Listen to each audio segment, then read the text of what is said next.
The Secretary of Transportation got some recommendations today about improving security for the airlines. ABC's Lisa Stark is in the Washington Bureau.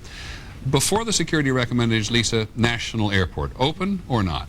Well, we understand from our sources, Peter, that President Bush tomorrow will announce that National Airport will reopen, but it won't happen quickly. It could be weeks away because there will be some new strict security procedures, including armed air marshals on flights in and out of National Airport, also more secure cockpit doors, and also double screening of passengers, 2 screenings for passengers leaving National and those coming into the airport. Now, for general aviation in the country, there were these recommendations to Mr. Mineta today, some of them to be completed in 30 days. These task force were due, their reports were due today. They went to the Secretary of Transportation. Within 30 days, the task force want stronger cockpit doors on all airplanes. That may include a deadbolt or some kind of a bar. They also want new communications measures between flight attendants and pilots to alert pilots if there's a threat in the back of the plane, then pilots would immediately prepare to land. And they also want new avoidance maneuvers to literally throw a hijacker off his or her feet. Many thanks, Lisa Stark in Washington. There's been some confusion for the public in the last 48 hours about whether the country should be worried about an attack using chemical or biological weapons. In part, it is a question of tone.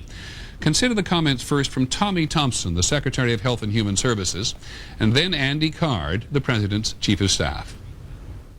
We got to make sure that people understand that they're safe, and that we're prepared to take care of any contingency, any consequence that develops for any kind of bioterrorism attack. Well, I'm not trying to be an alarmist, but we know that these terrorist organizations like Al-Qaeda, run by Osama bin Laden and others, have probably found the means to use biological or chemical warfare, and that is very, very bad for the world, but we have to be diligent.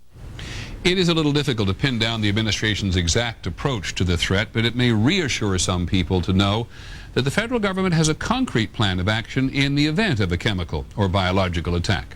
Here's ABC's Ned Potter. We cannot tell you where these pictures were taken.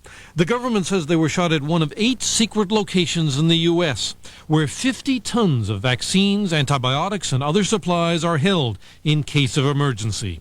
That's why the government urges calm.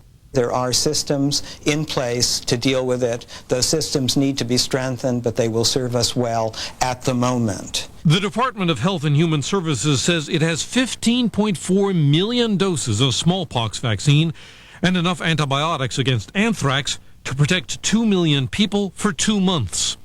These can be delivered to the site of an attack within hours. Some of the drugs were rushed to New York on September 11th, just in case. The government says it has 81 labs around the country to watch for deadly toxins. That's the good news, said one official, that in the last 3 years a big effort has been mounted. But it still needs to get bigger. 40 million new smallpox shots have been ordered, but will not be ready before next year. We're just going to check your blood pressure now.